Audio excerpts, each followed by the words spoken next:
తగ్గించుకుంటూ మీ నామను హెచ్చిస్తూ ఈ రాత్రి మీరు మా అందరితో మాట్లాడతారని నమ్మి స్తుతిస్తూ మా ఘనత స్తుతి ప్రభావం మీకు ఆరోపిస్తూ మా రక్షకుడు యేసు ప్రభు పరిశుద్ధమైన నామపేట స్తుతించి ప్రార్థన చేసి వేడుచున్నాం తండ్రి, ఆమేన్.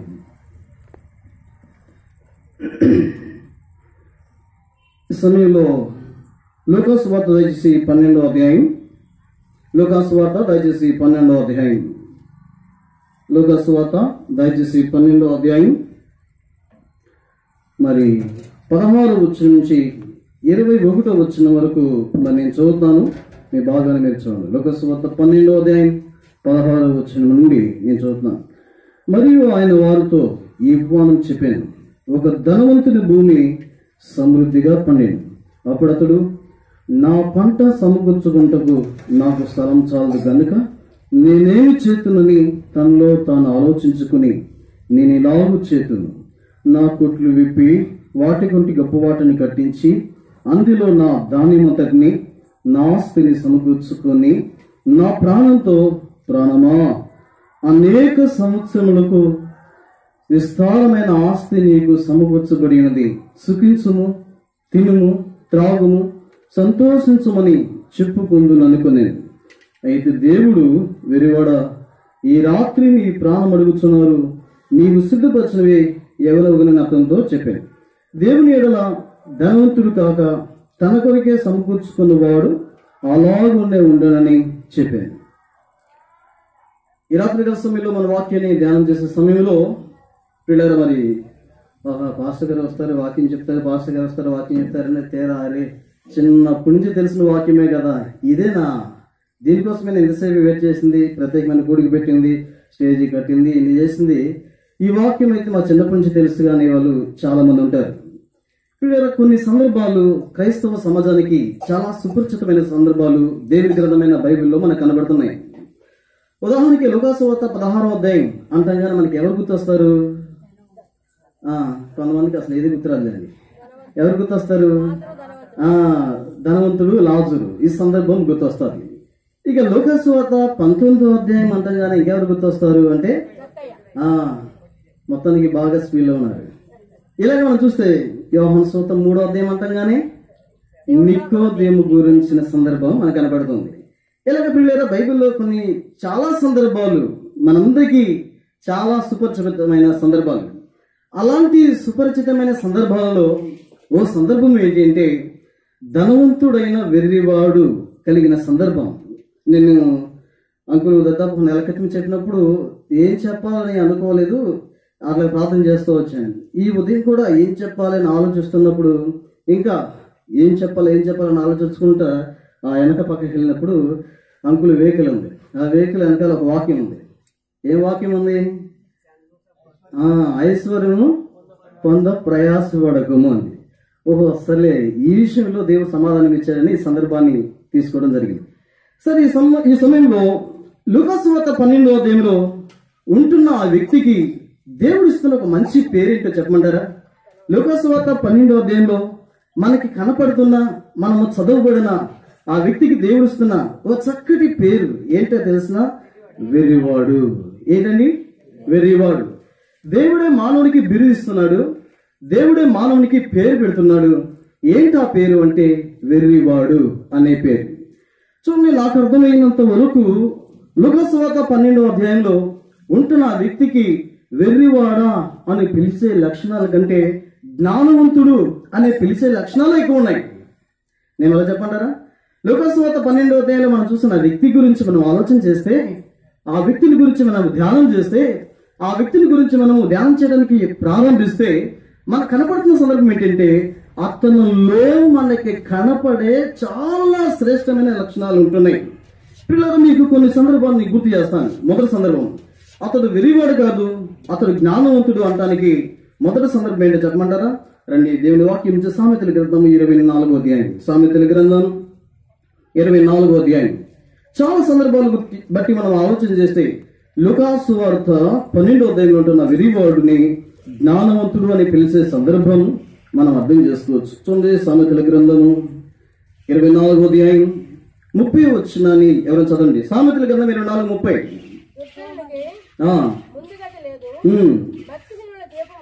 ఏమన్నా సామెతల గ్రంథం 24:30 సోమరివాని చేను నేను దాటి రాగా తెలియలేని వాని ద్రాక్ష తోట నేను దాటి రాగా ఇదిగో దానంతటా ముండ్ల తుప్పులు బలిసి ఉండేది. చాలండి. లూకాసు 12వ అధ్యాయంలో మనకు కనపడుతున్న ధనవంతుడైన వెర్రివాడిని ధనవంతుడైన జ్ఞానవంతుడు అంటానికి, అనాలి అనుకోవడానికి మొదటి కారణం ఏమై ఉంటుంది అంటే, ఇతడు సోమరవాణ్ణి చేను వలె తన చేనిని విడిచిపెట్టలేడు. సోమరు ఏం చేస్తాడు? తన చేనిని వెళ్తాడు. తన చేనిని దాటి వస్తే ఆ చేనులో మనకి ఏం కనపడతాయి అంటే ముండ్ల తుప్పులు బలిసి కనపడతాయి. అంటే అర్థం ఏంటి? సోమరి తన చేని విషయంలో ఒక పట్టింపు లేని వ్యక్తి అనేది అర్థం. మరి ఈ వ్యక్తి సోమరు అంటారా? ఈ వ్యక్తి సోమరు అంటారా? ఈ వ్యక్తి కూడా తన పంటని వదిలేసి సోమరు వాళ్ళగా ముండ్ల చెట్లు బలిసేంత కోణంలో తన చేనుని పంటని లేక పొలాన్ని వదిలేశాడంటే వదిలేదు. మొదటి కారణం ఏంటి తెలుసా? ఒక పంట వేయాలి అని ఆలోచించడమే ఇతనిలో జ్ఞానం అనాలి. పంట వేయాలి అని ఆలోచించడం మంచిదా? పంట వేయకుండా సోమరితనంతో ఉంటూ మంచిదా? ఇక్కడ ఉన్నారండి. పంట వేయాలి అనేది మంచిదా? పంట వేయకూడదు అనేది మంచిదా? వేయాలి అనేది మంచిది. మరి నాకు అర్థం కాదు, అక్కడ వేయాలనుకోవడం తప్ప. రెండో సందర్భం, మనుషుడా నీవు ఏ విత్తుతావో అదే కోయదు అని వాక్యం సెలవిస్తుంది.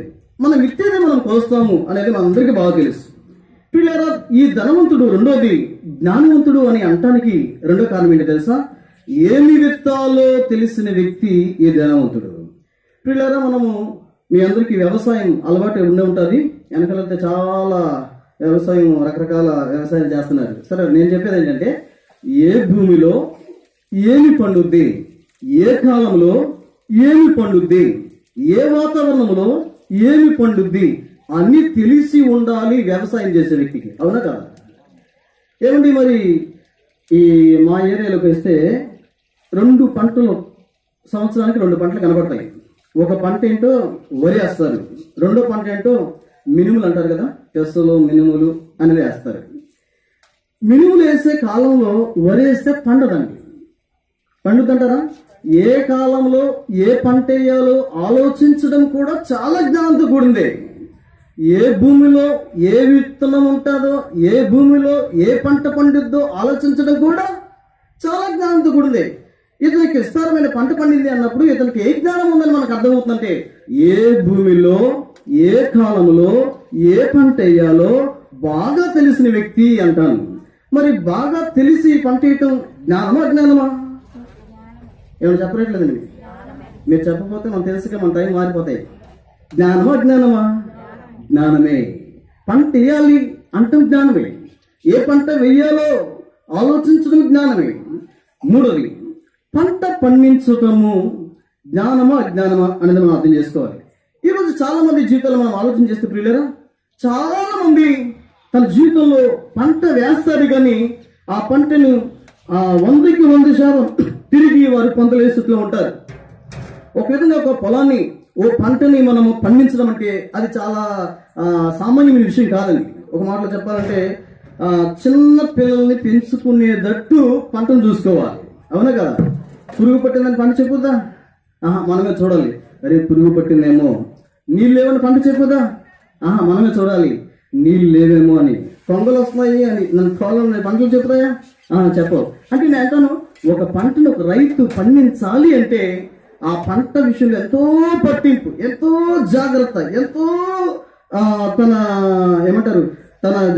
తన కలిగినంత ఖర్చు పెట్టాలి. ఎప్పుడు నీళ్ళు అవసరమో, ఎప్పుడు భద్రత అవసరమో, ఎప్పుడు ఎరువులు అవసరమో ఇవన్నీ ఆలోచించాలి. పంట పండించాడు. చాలా మంది పంట వేసారు కదా, చాలా మంది పంటలు తిరిగి వెనక్కి తీసుకోలేదు.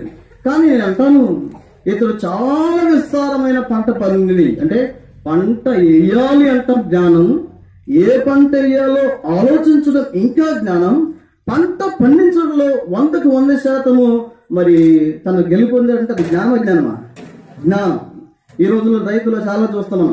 అయ్యా పంట వేసాము కానీ ఆ పంట మా చేతికి రాలేదు. గవర్నమెంట్ వాళ్ళు మమ్మల్ని ఏం చేయాలి? ఆదుకోవాలి. ఒకవేళ పంట పండినా సరే ఈ రోజు చెప్పే స్థితిలో లేరండి మనుషులు. ఒకవేళ పంట పండినా మాకు పంట పండిందని ఏం పర్లేదని ఎవరు చెప్పలా, ఎంత పండినా కానీ అనే చోట ఆపుతారు. సరే, ఇప్పుడు 3 విషయాలు మనం చూసాం. ఈ 3 విషయాలను బట్టి అతడు జ్ఞానే కదండి. పంట వేయాలి అంటూ ఆలోచించడం మంచిది కదా, శబాష్. ఏ పంట వేయాలో ఆలోచించడం మంచిది కదా, మంచిదే. ఎలా పండించాలో తెలుసుకుంటాం, అది మంచిదే కాదా, మంచిది. మరి దేవుడు ఏంటి వేరేవాడు అన్నాడు అంటే పంట పండించడం తప్పు కాదు. ఇప్పుడు 3వది, పంటను కొయ్యటము. ఇది చాలా ఇంపార్టెంట్. ఈ రోజుల్లో చాలా మంది ప్రియులరా పంట వేయాలనుకుంటారు. ఏ పంట వేయాలో ఆలోచించడం కరెక్ట్గా చేస్తారు. పంటను సరైన విధంలో పండించడంలో 100కు 100% ఉత్తీర్ణులవుతారు. అయితే ఒక చోట మాత్రం చాలా మంది తొలగిపోతున్నారు, తప్పిపోతున్నారు. ఎక్కడంటే ఎప్పుడు కొయ్యాలి అనేది చాలా మందికి ఆలోచించరు. ఏంటి, చేతికి అన్ని పంటను మనం కొయ్యలేదనుకోండి, అనుకోకుండా ఆ రోజు వర్షం వస్తే ఏమైపోద్ది కదా, ఏమైపోద్ది, చేతికి అందుతా. నేనంటాను, పంట వేయాలనుకోవటం ఎంత జ్ఞానమో, ఏ పంట వేయాలో నిర్ణయించడం ఎంత జ్ఞానమో, పంటను జాగ్రత్తగా కాపాడుకుంటూ రావటం ఎంత జ్ఞానమో, ఎంత అవసరమో, దానికంటే అవసరం ఏంటంటే తీరా పండిన పంటను సరైన టైంలో కొయ్యకపోవటము చాలా జ్ఞానం. మరి ఇది కరెక్ట్ టైంలో, రైట్ టైంలో కోసాడండి. ఎప్పుడు పంట పండిందో, ఎప్పుడు కంకులు ముదిరినాయో, ఎప్పుడు కొయ్యాల్సిన టైం వచ్చిందో సరైన టైంలో కోసేయండి. మరి అజ్ఞాన ఏమే చెప్పరేంటండి, జ్ఞాని. మరి దేవుడు ఏంటి అజ్ఞానం అంటాడు, వెరువాడు అంటాడేంటి? పంట వేయడం తప్పు కాదు, ఏ పంట వేయాలో నిర్ణయించడం తప్పు కాదు, పంటను 100% మరి పండించడం తప్పు కాదు, పంటను రైట్ టైంలో కొయ్యడం తప్పు కాదు. మరి అజ్ఞానం అంటాడేంటి, జ్ఞాని. ఇప్పుడు 5వ విషయం, ఎందుకు అతడు జ్ఞాని అంటున్నాను చూడండి పిల్లరా. నేను అంటాను, పంటను కొయ్యటం తర్వాత పంటను కూర్చటము చాలా ఇంపార్టెంట్.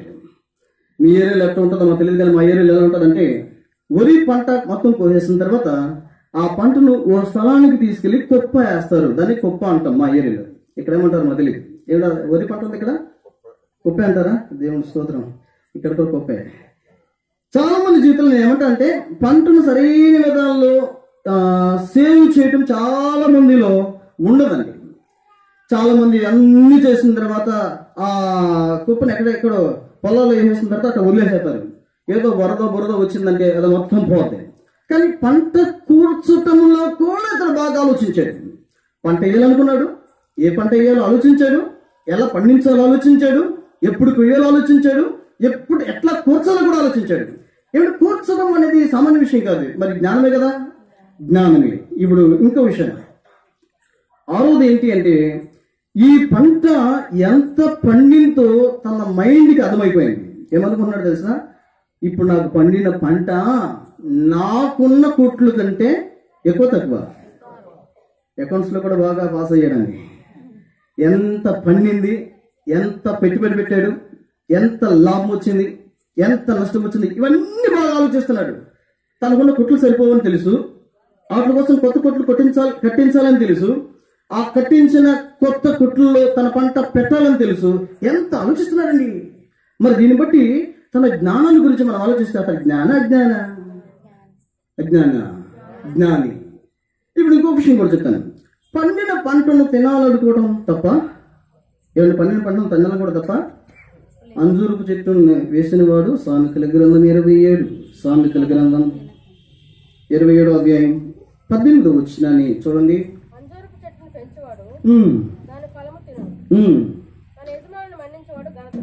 అంజూరపు చెట్టును పెంచువాడు తన ఫలమును తినును. మనం పెట్టిన చెట్టు, మనం వేసిన పంట, మనం పండించిన పంట, మనం కష్టపడ్డ పంట, మన చేతుల కష్టంతో మనం పండించిన పంటను మనం తినాలని కూడా తప్పండి, తప్పు కాదు. ఇప్పుడు మీరు ఒక ప్రశ్న చెప్పేయాలి, ప్రశ్న చెప్పేసరికి మనము ఇంకో ముందుకు మీరు ఒక జవాబు చెప్పేయాలి. మరి ఎంత జ్ఞానం ఉన్న అతనిలో దేవుడు వెర్రివాడు అనటానికి కారణాలు ఏంటి? నాకున్నదంట, నాకేం లేదండి. ఇంత జ్ఞానం కలిగిన అతనిలో మరి దేవుడు వెర్రివాడు అనటానికి కారణం ఏంటి? ఏ పంట వేయాలని ఆలోచించడం మంచిదే. సోమరులు ఆలోచించరు, ఇతడు ఆలోచించాడు. సోమరి కంటే బెటర్. ఏ టైంలో, ఏ భూమిలో, ఏ వాతావరణంలో ఏ పంట పండుద్దో ఆలోచించి వేయటము జ్ఞానం. వేసిన పంటను జాగ్రత్తగా ఓ చిన్న పిల్లని చూసుకున్నట్లు చూసుకోవటము జ్ఞానం. పండిన పంటను రైట్ టైంలో కొయ్యటము జ్ఞానం. కోసిన పంటను సరైన విధానంలో స్టోర్ చేయడం కూర్చోటము జ్ఞానం. కూర్చున్నది సరిపోతుందా లేదా, ఇంకేమైనా ఎక్స్ట్రా షాప్ అవసరమా అని ఆలోచించి తనకెంత పెట్టుబడి పెట్టాడు, ఎంత పండింది, ఎన్ని కోట్లు ఉన్నాయి, ఎన్ని కోట్లు కొత్తవి కట్టించాలి, ఎలా స్టోర్ చేయాలి అని ఆలోచించడం ఇంకా జ్ఞానం. ఇలా పండిన పంటను తాను అనుభవించాలనుకోవటం తప్పే కాదు. మరి ఇలాంటి 7 శ్రేష్టమైన జ్ఞానంతో కూడిన అమూల్యమైన లక్షణాలు కలిగిన ఆ వ్యక్తిని వెర్రివాడు అంటాం. న్యాయమేనా? న్యాయమేనా అన్యాయమా? న్యాయమే. మరి మీరు న్యాయం అంటారు, మీరు చెప్పాలండి. తన కొరకు సమకూర్చుకున్నాడు, ఇంకా హెచ్చించుకున్నాడు తనకు తాను, ఇంకా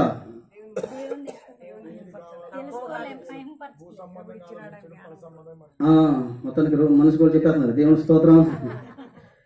సరే, ఇప్పుడు మనం ఆలోచిద్దాం. దేవుని వాక్యంలోనికి మనం వెళ్దాం. లోకసువార్త దయచేసి 12వ అధ్యాయం. లోకసువార్త దయచేసి 12వ అధ్యాయం. లోకసువార్త దయచేసి 12వ అధ్యాయం.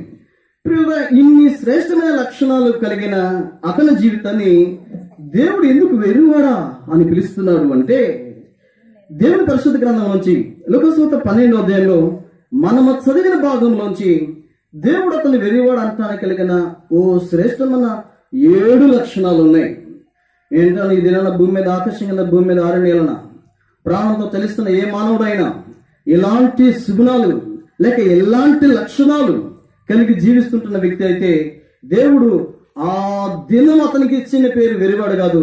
ఈ దినం ప్రపంచంలో ఇదే జాబితాలో జీవిస్తున్న ప్రతి వ్యక్తికి దేవుడు ఇచ్చిన పేరు ఏంటంటే వెర్రివాడ, వెర్రిదానా అని.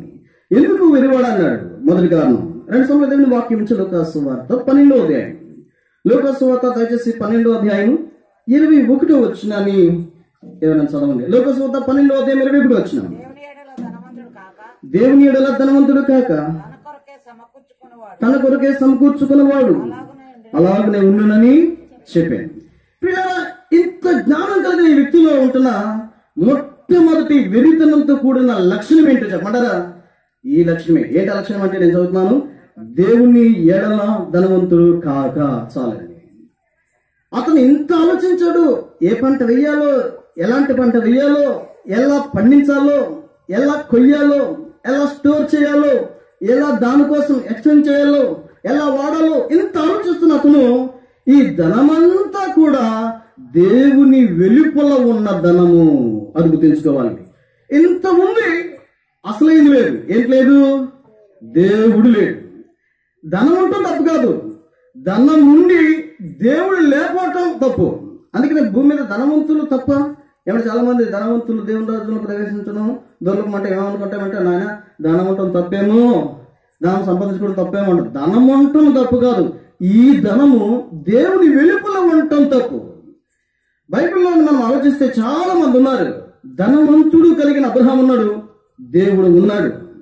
ధనవంతుడైన అరిమతైన యేసేపు ఉన్నాడు, దేవుడు ఉన్నాడు. ధనవంతుడైన లోకసువార్త 16వ అధ్యాయం అతని పేరు కూడా దేవుడు రాయలేదు. ధనవంతుడైన ధనవంతుడు ఉన్నాడు. లోకసువార్త 16వ అధ్యాయం అందరికి బాగా తెలుసు. ఒక వ్యక్తి ఉన్నాడు, ఆ వ్యక్తి గురించి పేరు రాయలేదు. భక్తిహీనుల పేరు దేవునికి అసహ్యత కలిగిస్తుంది. సామెతల గ్రంథం 10వ అధ్యాయం 7వ వచనం అనుకుంటాను. బహుశా అనుకుంటే అతడు భక్తిహీనుడై ఉండాలేమో. అతడి ధనం ఉంది, అన్నీ ఉన్నాయి. అదే చోట మరొక వ్యక్తి ఉన్నాడు. ఎవరి వ్యక్తి అయితే లాజరు ఉన్నాడు. ఎందుకంటే ధనం ఉంది. నేను ధనం ఉంటే ఏం తక్కువ ఉంటాయి అంటే అన్నీ ఉంటాయి కదా. కారు ఉంటుంది, ఇల్లు ఉంటుంది, కావాల్సిన భౌతిక సంబంధమైన సుఖ సంపాదనతో తను ఎలా జీవించాలనుకున్నాడు అవన్నీ ఉన్నాయి. కానీ అతని జీవితంలో ఎవరు లేరు? దేవుడు లేడు. లాజరుకి పాపం ఏమీ లేకపోవచ్చు, కానీ అతనికి ఏముంది? దేవుడు ఉన్నాడు. ఈరోజు నేను అంటాను, దేవుడు లేకుండా ధనం సంపాదించాలి, దేవుడు లేకుండా ధనవంతుడు అయిపోవాలి, దేవుడు లేకుండా ఏదో కూర్చుకోవాలి అని ఆలోచించే ప్రతి వ్యక్తికి దేవుడు ఏం పేరు పెడతాడు తెలుసా? వెర్రివాడ. మా ప్రియమైన స్నేహితులారా, మా ప్రియమైన గ్రామవాసులారా, మా ప్రియమైన సహోదరి సహోదరులారా, నువ్వెవరు అయినప్పటికీ కూడాను నీకుంటున్న భౌతికమైన సంపదను బట్టి, నీకుంటున్న భౌతికమైన ఆస్తుని బట్టి, నీకుంటున్న భౌతికమైన పేరుని బట్టి, నీకుంటున్న భౌతికమైన ధనధాన్యాలను బట్టి నీకుంటున్న భౌతికమైన ఆస్తిని బట్టి ఒకవేళ నువ్వేమన్నా సంతోషిస్తున్నావేమో, ఈ రాత్రికాల సమయంలో ఒక విషయాన్ని గుర్తించుకోవాలి. ఏం గుర్తించుకోవాలంటే, నీకు ఆస్తి ఉన్నా, నీకు అంతస్తు ఉన్నా, నీకు పేరు ఉన్నా, నీకు సంపద ఉన్నా, నీ బ్యాంక్ బ్యాలెన్స్ చాలా సంపద నిండిపోయి ఉన్నప్పటికీ కూడా నీ జీవితంలో యేసుక్రీస్తు ప్రభువు లేకపోతే ఈ రాత్రికాల సమయంలో దేవుడికి ఇస్తున్న మంచి పేరేంటో తెలిసిన వెర్రివాడు అని. అందుకే బైబిల్లో మాట రాయబడింది, ఒకడు సర్వలోకమును సంపాదించుకొని తన ప్రాణం కోల్పోతే అతనికి ఏమి లాభం. ఈ రాత్రికాల సమయంలో ఒకవేళ యేసు ప్రభు లేకుండా ధనవంతుడుగా నీవు జీవిస్తుంటున్న వ్యక్తి అయితే, ఈ రాత్రికాల సమయంలో యేసు ప్రభు లేకుండా ఓ భూస్వామిగా నువ్వు జీవిస్తుంటున్న వ్యక్తి అయితే, ఈ రాత్రికాల సమయంలో యేసుక్రీస్తు ప్రభువుని సొంత రక్షణగా అంగీకరించుకోకుండా భూమి మీద నీకు కలిగిన ధనాన్ని బట్టి, ఘనాన్ని బట్టి, పేరు ప్రఖ్యాతులను బట్టి గర్విస్తున్న వ్యక్తివి, సంతోషిస్తున్న వ్యక్తివి నువ్వైతే నీకు తెలియని, నీకు ఉండవలసిన పేరేంటో తెలిసిన వెర్రివాడా అని. ఎందుకంటే ఈ ధనము ఏ లాభం లేదండి. బైబిల్లో రాయబడింది, మీ ధనము చెడిపోవును. యాకోబు పత్రిక 5వ అధ్యాయం 1వ వచనం రాయబడింది. ఎలాంటి ధనం ఇది? చెడిపోయే ధనం. ఇక్కడ చిమ్మిటి ఉందండి, ఇక్కడ దొంగలు ఉన్నారండి, కొట్టేస్తారండి. చాలా మాటలు ఉన్నాయి ఈ విధంగా మనం చూసామంటే. సామెతల గ్రంథం 10వ అధ్యాయం 2వ వచనం రాయబడింది, భక్తిహీనులకు వారి ధనం వలన లాభమేమి. లాభం ఏమన్నంటారా? మొదటి తిమోతి పత్రిక 6వ అధ్యాయం 17వ వచనం రాయబడింది, అస్థిరమైన ధనమేందు నమ్మిక ఉంచువారు. ఏమో ధనం శాస్త్రమా? ఏదో సామెత కూడా ఉంది, ఓడలు ఏమైపోతాయి?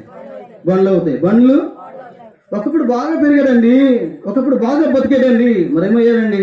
ఇది శాశ్వతం కాదు, అస్థిరం. ఈ అస్థిరమైన ధనాన్ని బట్టి యేసుక్రీస్తు ప్రభువుని లేకుండా నువ్వు జీవిస్తున్న వ్యక్తి అయితే, ప్రియుడా నువ్వు గుర్తుపెట్టుకోవాలి, ప్రియుడా నువ్వు గుర్తుపెట్టుకోవాలి. యేసు ప్రభువు నీకు చెప్పే మాట ఏంటి? నీ పిటి పేరు ఏంటంటే నీవు వెర్రివాడివే. రెండో కారణం ఏమై ఉండాలి? రెండు సమయంలో దేవుని వాక్యం మనం చూద్దాం.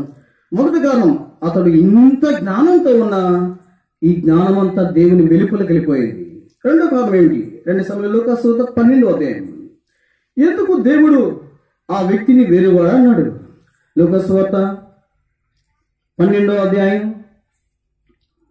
లూకాసు వార్త 12వ అధ్యాయం 2వ విషయాన్ని నేను చదువుతున్నాను. 2 సమయంలో దేవుని వాక్యం నుంచి లూకాసు వార్త 12వ అధ్యాయం 17వ వచనాన్ని. అప్పుడు అతడు, నా పంట సొమ్ము కూర్చుకుంటకు నాకు స్థలము చాలదు గనుక నేనేమి చేతునని తనలో తను ఆలోచించుకుని, నేను ఇలాగ చేతును, నా కొట్లు విప్పి వాటికంటే గొప్ప వాటిని కట్టించి అందులో నా ధాన్యం అంతటిని, నా ఆస్తిని సమకూర్చుకొని నా ప్రాణముతో. చాలండి, నేను చదివి మీకు అర్థమైందా? ఏమన్నాడు? నేను మళ్ళీ చదువుతాను. ఇప్పుడు నేను చదివేది మీరు బాగా వినాలి. నా పంటను సమకూర్చుకుంటకు నాకు స్థలము చాలదు గనుక నేనేమి చేతునని తనలో తాను ఆలోచించుకుని, నేనిలాగు చేతును, నా కొట్లు విప్పి వాటికంటే గొప్ప వాటిని కట్టించి అందులో నా ధాన్యం అంతటిని, నా ఆస్తిని, నా ప్రాణముతో. పిల్లరా, ఇంత జ్ఞానం కలిగిన ఈ వ్యక్తిలో ఉంటున్నా విరితంతో కూడిన రెండవ లక్షణం ఏమైంది అని మనం ఆలోచిస్తే, తను ఏమన్నాడు తెలుసా? నా ప్రాణము, నా ధాన్యము, నా ఆస్తి, నా పంట. ఏమన్నాడు? అన్ని నా నా నా నా నా. ఒక అక్షరమే పాపం, ఎంత లాస్ అయిపోయాడు తెలిసిన. ఈరోజు చాలా మంది జీవితంలో, ప్రియులరా నేను అంటాను, జీవితంలో చాలా మంది ఏమనుకుంటున్నారంటే నాకు కలిగినంత నాదే. ఏమనుకున్నారు తెలుసా? నాకు కలిగిందంత నాదే, నా పంటే అది, నా ఆస్తే అది, నా ధాన్యమే అది, నా ప్రాణమే అది, నాదే. ఈరోజు చాలా మంది ప్రియులరా భూమి మీద తెలియని వెరితంతో ఉండేవారు ఎంతో మంది ఉన్నారు. ఈరోజు యేసుప్రభుని అంగీకరించిన బిడ్డలు కూడా, యేసుప్రభు రక్తంతో జీవితాలు కడుక్కున్నాం అనుకుంటున్న బిడ్డలు కూడా ఇలాంటి జీవితం ఉంటుంది. ఏంటంటే నాదే నాదే నాదే. వాళ్ళు ప్రార్థన చేయడానికి వస్తే ఎవరి కోసం ప్రార్థన చేస్తారు తెలుసా? వాళ్ళ కోసం చేస్తారు, వాళ్ళ పిల్లల కోసం చేస్తారు, వాళ్ళ అల్లుడి కోసం చేస్తారు, వాళ్ళ దూర బంధువుల కోసం చేస్తారు. ఈ ప్రార్థన అంతా అర్ధగంట అంతా ఎక్కడ తిరుగుతుంటే వాళ్ళ కుటుంబమే, వాళ్ళ పిల్లలే, వాళ్ళే వాళ్ళే వాళ్ళే వాళ్ళే వాళ్ళే. ఈరోజు ఏంటను చాలా తెలియని కొత్త విషయం ఏంటో తెలిసిన, ప్రతి మానవుడు సంపాదించే ప్రతి రూపాయి వెనక 7 భాగాలు ఉంటాయి. బైబిల్ని బట్టి మాట్లాడాలంటే చాలా భాగాలు ఉంటాయి. ఉదాహరణకి నేను సంపాదించాను, నేను కట్టేశాను, నేను కొన్నాను బండి, నా ఇష్టం అని నువ్వు కనుక జీవిస్తే కుదరదండి. గవర్నమెంట్ ఏం కట్టాలి? పన్ను కట్టాలి. నేను కట్టనండి, ఇది నాది అంటే కలదు. నీకు ఇచ్చే ప్రతి దాంట్లో గవర్నమెంట్కి వెళ్ళాల్సిన భాగం ఉంది, అది ఇప్పుడు మర్చిపోకూడదు. తర్వాత దేవుడు నీకు ఇచ్చే ప్రతి దాంట్లో దేవుని భాగం, ఏం భాగం అన్నది? దేవుని భాగం ఉంది. నాకు 100 రూపాయలు వచ్చిన 100 రూపాయలు నాయ అనుకుంటున్నా వెరితనం. నీకు వచ్చిన 100 రూపాయలు నీ కాదు. కానీ ఇతను ఏమనుకున్నాడు? అరే ఇంత ఆస్తిని కూర్చాడు దేవుడు, ఇంత పంటడానికి సహాయపడ్డాడు దేవుడు, ఇంత విస్తారమైన ఆస్తిని నా సొంతం చేస్తున్నాడు దేవుడు, ఆకాశం ముందు దేవుడున్నాడు, ఆయనదంతా చేస్తున్నాడు, ఆయనకి చల్లాల్సింది కొద్దిగా ఉంది నాలో అని ఈ రోజు ఆలోచించాడా? ఈరోజు చాలా మంది ఎట్లా కనుకున్నారు, నాదే బ్రదర్, నేనే చేశాను బ్రదర్, నేనే కట్టాను బ్రదర్, నాదే బ్రదర్, నాది నాది నాది నాది. గవర్నమెంట్ అసలు నీకు వచ్చే ఉద్యోగం కూడా, ఉద్యోగం వచ్చిన జీతం కూడా, నీ భార్య నీ మీద కేసు పెట్టిందంటే కూడా నీవు నీ భార్య పోషణ కోసం నెలకి ఎంత ఇవ్వాల్సిందే. నీకు ఇచ్చే రూపాయలు, నీకు వచ్చే రూపాయలు దేవుని భాగం ఉంది, నీకు వచ్చే రూపాయలు గవర్నమెంట్ భాగం ఉంది, నీకు వచ్చే రూపాయలు కుటుంబ భాగం ఉంది, నీకు వచ్చే రూపాయలు విధవరాలు భాగం ఉంది, నీకు వచ్చే రూపాయలు అనాథులకు భాగం ఉంది. ఇవన్నీ అనుకోకుండా మనము నాదే నాదే నాదే అనుకుంటే దేవుడు వాళ్ళకే కాదు పేరు ఎవరు పెట్టేస్తాడు ఈ రోజు రాత్రి? మనకే. నాదే అనుకోవద్దు. ఏంటి బేదలు కప్పించేవాడు, బేదలకి ధర్మం చేసేవాడంటే ఎవరు కప్పించినట్టు? బ్యాంక్ కప్పివ్వటమే చూశాను, దేవుడు కప్పేవారు నవ్వుగలరా? ఇవ్వచ్చండి, మనం అవకాశం మనకు ఉంది. దేవుడికి యెహోవా కప్పించే అవకాశం ఉంది. ఏంటి యెహోవా కప్పించడం? బేదల్ని కనికరించడం, బేదల్ని దయచూపడం, వారిని పరామర్శించడం, వారికి సహాయపడడం. ఈ రోజుల్లో చాలా మంది అంటారు, అయ్యా చేయి ఖాళీ లేదు వెళ్ళిరా అంటారు. ఖాళీ లేకపోతే వేయచ్చు కదా మరి. కానీ ఏమంటారు? చేయి ఖాళీ లేదు వెళ్ళిరా అని. నీకు వచ్చేది నీది అని బతకొద్దు. నీకు వచ్చే దాంట్లో నీ దేవుడిది ఉంది. నీకు వచ్చేది నీది అని బతకొద్దు. నీకు వచ్చే దాంట్లో గవర్నమెంట్ భాగం ఉంది. నీకు వచ్చేది నీది అని బతకొద్దు. నీకు వచ్చే దాంట్లో కుటుంబానికి భాగం ఉంది. నీకు వచ్చేది నీది అని బతకొద్దు. నీకు వచ్చే దాంట్లో విధవానికి భాగం ఉంది. నీకు వచ్చేది నీది అనుకోవద్దు. నీకు వచ్చే దాంట్లో ఎవరికి భాగం ఉంది? అనాథలకు. ఏంటి నిష్కలంకమైన భక్తి? యాకోబు పత్రిక 1:27 వచ్చిన యాకోబు 1:27 అనుకోండి, చదవండి. స్లో అయినట్టు వరే.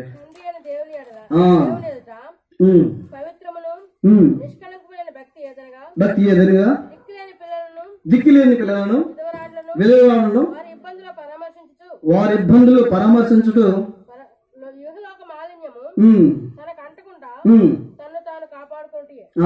అది నిజమైన భక్తి.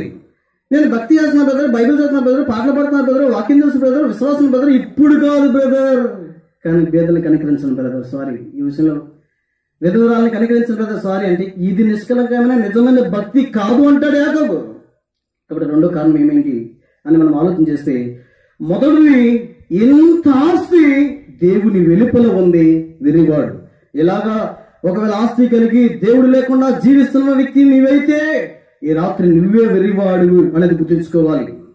నా కలిగినంత నాదే నాదే నాదే నాదే అని ఒక భ్రమలో బతికేస్తున్న వ్యక్తిని నీవైతే ఈ రాత్రి వెర్రివాడు ఎవరో కాదు, ఇలాంటి భ్రమలో భూమి మీద జీవిస్తున్న వ్యక్తులు ఎవరైనా దేవుడు అంటున్నాడు వెర్రివాడా అని. చూడ మూడో కారణం ఏమైంది? లోకసువార్త 12వ అధ్యాయం. లోకసువార్త 12వ అధ్యాయం మూడో కారణం ఏంటి? చూడండి సమయంలో లోకసువార్త 12వ అధ్యాయం మరి 19వ వచనాన్ని మనం చదువుదాం. చదవండి ఎవరైనా. నా ప్రాణముతో ప్రాణమా అనేక సంవత్సరములకు విస్తారమైన ఆస్తి మీకు సమకూర్చబడి ఉన్నది. చాలండి. మొదటి కారణం ఏంటి? ఆయన ఎందుకు వెర్రివాడు అన్నాడు దేవుడు? అమ్మా చెప్పండి జ్ఞానవంతులు. ఎందుకు? దేవుని ఎడల ధనం లేదు కాబట్టి. ఇది మొదటి కారణం. రెండవది, ఎందుకు అతన్ని దేవుడు వెర్రివాడు అన్నాడు? అతను కలిగిందంతా అతనిదే అని భ్రమలు బతికేస్తున్నాడు కాబట్టి. మూడవది, దేవుడు అతన్ని వెర్రివాడాన్ని ఎందుకు పిలిచాడు? దేవుడు అతను వెర్రివాడని పిలవాల్సిన లక్షణం ఏంటి అని మనం ఆలోచన చేస్తే, నేను చదువుతున్నాను లూకాసు 12:19 నా ప్రాణంతో ప్రాణం అనేక సంవత్సరాలకు విస్తారణ ఆస్తి నీకు సమకూర్చబడినది. అతనిలో నాకు వెరితనం ఏంటో చెప్పమంటారా? అతనిలో నాకు వెరితనం ఏంటున్నాడు. ఏమనుకున్నాడండి? అనేక సంవత్సరాలు ఉంటా అనుకున్నాడు. యోబు గ్రంథం 8:8 ఒక మాట రాయబడింది, మనము ఎప్పటి వారం తెలుసా? నిన్నటి వారమే. ఈ రోజు కూడా మనకు అయిందని చెప్పడం లేదండి. ఈరోజు తారీఖు ఎంత? 26వ తారీఖు. 26వ తారీఖు ఇంకా నీకు పూర్తవలా. ఈ రోజు కూడా నీది కాదు. నువ్వేమన్నా చెప్పుకుంటే, నువ్వేమన్నా చెప్పాలంటే, నువ్వేమన్నా రాసుకుంటే, నువ్వేమన్నా చెప్పుకోవాల్సి వస్తే ఏం చెప్పుకోవాలి తెలుసా? నిన్న నేను బ్రతికేను అని చెప్పాలంటే. ఈ రోజు కూడా నీది కాదు. యాకోబు పత్రిక దయచేసి 4:14 వచ్చిన చదవండి. యాకోబు పత్రిక 4:14 వచ్చిన. యాకోబు పత్రిక 4:14 వచ్చినని, రేపేమి సంభవించునో మీకు తెలియదు, మీ జీవము ఏ పాటిది, మీరు కొంతసేపు కనబడి అంతలో మాయమైపోవు ఆవిరి వంటి వారి. ఈ రోజులో చాలా మంది మనం సువార్త పత్రిక ఇవ్వడానికి వెళ్ళినా, లేదా యేసుక్రీస్తు ప్రభు వారి గురించి చెప్పినా, లేదా కొంతమందికి యేసు ప్రభు గురించి చెప్పిన తర్వాత అమ్మ బాప్తిసం తీసుకోండి అని చెప్తే వాళ్ళు ఏం చెప్తారు తెలుసు? చాలా మంది వెర్రి జవాబులు చెప్తున్నారు. ఏం జవాబులు చెప్తున్నారు? బ్రదర్ ఇప్పుడే కాదు బ్రదర్, తర్వాత తీసుకుంటాను. ఇప్పుడే కాదు బ్రదర్, తర్వాత వస్తాను. నేను అంటాను, రేపు ఉంటాను అనుకోవటమే వెర్రితనం. బైబిల్ ఏమంటుంది? రేపు నీది కాదు. రేపేం జరుగుతుందో నీకు తెలీదు, మరుక్షణం ఏం జరుగుతుందో నీకు తెలీదు. మనం నిన్నటి వారమే. యోబు కీర్తన గ్రంథంలో 78వ కీర్తన 78. మనం ఎలాంటి వారమో తెలుసిన? కీర్తన 78 నేను చదువుతున్నాను. కీర్తన గ్రంథం 78 కీర్తన 39 వచ్చిన చదువుతున్నాను. కాగా వారు కేవలము శరీరులై ఉన్నారు, విసిరి వెళ్ళి మరల రాని గాలి వల్లే. మనం దేంతో పోల్చాడు దేవుడు? గాలితో పోలిస్తున్నాడు. ఒకసారి లేని తర్వాత మళ్ళీ రాలేం. ఆవిరితో పోలిస్తున్నాడు. కీర్తన 39వ కీర్తన 6వ వచనంలో రాయబడింది, మనుషులందరూ దేంతో పోల్చాడు దేవుడు? నీడతో పోల్చాడు. 103వ కీర్తన 15వ వచనంలో మనిషి ఆయువు దేంతో పోలుస్తున్నాడు తెలుసా? 103వ కీర్తన 15 చదవండి. కీర్తన 103:15. 103వ కీర్తన 15 వచ్చినాన్ని. కీర్తన 103:15 నరుల ఆయువు గడ్డి వల్లే ఉన్నదంట. మనం దేంతో పోల్చాడు దేవుడు? గడ్డితో పోల్చాడు. 39వ కీర్తన 11వ వచనంలో ఒట్టి ఊపిరి అని చెప్పాడు. 39వ కీర్తన 5వ వచనంలో ఏం చెప్పాడు తెలుసా? కీర్తన 39:5 మన ఆయువు బెత్తడంతా చేశాడు దేవుడు. కీర్తన 39:5 వచనాన్ని, నా దినముల పరిమాణం నీవు బెత్తడంతగా చేసి ఉన్నావు. పిల్లల మన జీవితాల గురించి మనం ఒకసారి ఆలోచించాలండి.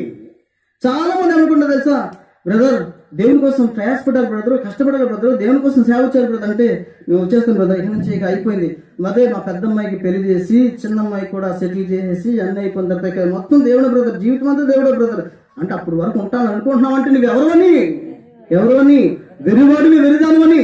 బాప్తిసం తీసుకో బ్రదర్, దేవుడు మాట్లాడుతున్నాడా, దర్శిస్తున్నాడా, చూపిస్తున్నాడా, ఒప్పిస్తున్నాడా, నీ పాపాల గురించి పశ్చాత్తాపం కలిగే మనసు దేవుడు నీకు ఇస్తున్నాడా, నీ జీవితంలో ఒక ముగింపు దినాల గురించి మాట్లాడుతున్నాడా, దైవాత్మ నీతో మాట్లాడుతుండగా, పరిశుద్ధాత్మ దేవుడు నేను సంధిస్తుండగా, దర్శిస్తుండగా, మాట్లాడుతుండగా, కడగాలని, పవిత్రపరచాలని, పరిశుద్ధపరచాలని దేవుని సొత్తైన జనాంగాన్ని చేసుకుని మాట్లాడుతుంటే సాతాను మెల్లగా మనతో మాట్లాడతాడు. ఇప్పుడు కాదులే తర్వాత చూద్దాం, ఇప్పుడు కాదులే తర్వాత చూద్దాం. ఈ రోజు నేను అంటాను ప్రియులారా, దేవుడు నేను సేవకు పిలుస్తున్నాడా? తర్వాత నొద్దు, రేపు నీది కాదు. బైబిల్లో మీకు ఇలా వచ్చిన ఎక్కడ కనబడ్డాయా? రేపే రక్షణ దినము అని ఎక్కడ ఉందా? రేపే లేదా మీ బైబిల్లో? నా దగ్గరికి లేదండి. రేపు నీవు నాతో పరవేశంలో ఉండు అన్నాడా? మీద అర్థం దేవుడి స్తోత్రం, నా దగ్గర కూడా అర్థం కదా. బైబిల్లో నేడే నేడే నేడే నేడే నేడే అని ఎందుకు చెప్తున్నాడు తెలిసిన? రేపు నీది కాదురా బాబు అని చెప్పడానికి. ఈరోజు చాలా మంది రేపు చూద్దాం బ్రదర్, తర్వాత చూద్దాం బ్రదర్, బాప్తిసం తర్వాత తీసుకుంటాం, సేవకి తర్వాత వద్దాం, దేవుని కోసం తర్వాత చేద్దాం అలా అనుకోవద్దు. రేపుడి గురించిన రూపు నీకు లేదు, నీవు నిన్నటి వారివే. కానీ దేవుడు ఎందుకు ఇతను వెలువడి అన్నాడు అంటే అని అనుకున్నాడు, అనేక సంవత్సరాలు ఉంటాను, అనేక సంవత్సరాలు తింటాను, అనేక సంవత్సరాలు అనుభవిస్తాను అని.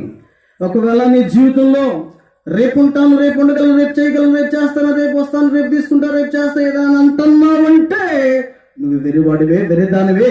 మర్చిపోవద్దు. ఇది 3 లక్షణాలు. 4వ లక్షణం ఏమైంది? లోకసువార్త 12. మొదటి లక్షణం ఏంటండి? రిమైండ్ చేస్తాం వచ్చేది, మనం త్వరగా మర్చిపోతాం కదా. మొదటి లక్షణం ఏంటి?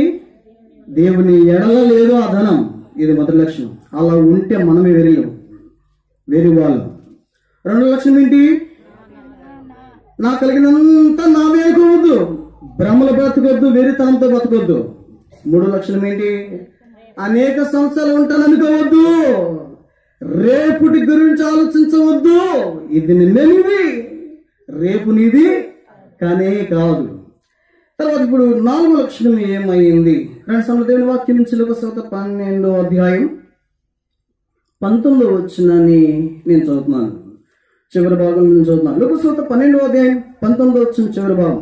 సుఖించుము, తినుము, త్రాగుము, సంతోషించమని చెప్పుకుందు నన్ను కొన్ని. చాలని మళ్ళా చూస్తున్నా. లోకసువార్త 12వ అధ్యాయం 19వ వచనం చివరి భాగం. లోకసువార్త 12వ అధ్యాయం 19వ వచనం చివరి భాగం. సుఖించుము, తినుము, త్రాగుము, సంతోషించుమని చెప్పుకుందు నన్ను కొనేను.